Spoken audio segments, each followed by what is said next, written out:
Organ, the homeworld of the Helghast. A weak and ailing planet ruled by a crumbling dictatorship. We go in, take out those loyal to the ruling party, and the people will rise up and do the rest. We'll be home in no time, and the Helghast will threaten us no more. At least that's what they tell us. Me, I'm a soldier, and I trust my instincts. And my instincts are telling me something's not right. Guess we'll find out soon enough.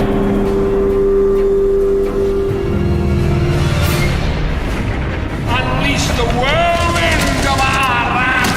Our guns never tire! And we have beaten back the foe!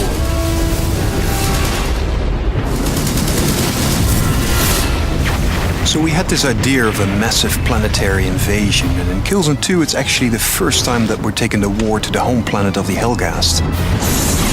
You're outgunned, you're outnumbered, and the notion is that you never quite feel safe. In Killzone 2, the theater of war and the feeling of war is really all around you.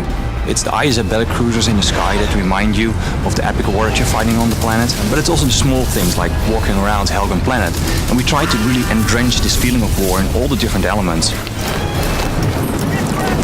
Immersion for Killzone 2 is really important for us. So we removed all the distractions, such as the HUD, for example, which always sits in between the player and the actual world.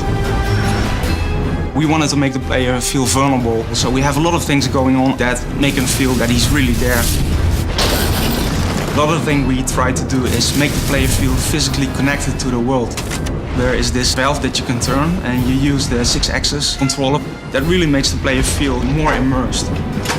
We've made everything first person. For example, helping a buddy up a higher area is in first person. If the player dies, the camera will fall over in first person. Because every time you pull out the camera and make a third person shot, it breaks the sense of immersion.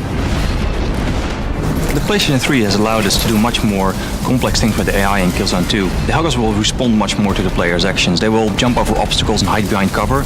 And if you shoot the cover, they will rethink what to do and make another plan. The hit response system in Killzone 2 has become one of the most important mechanics in the game. And to make that as realistic as possible, we spent a lot of time on making this system really work well.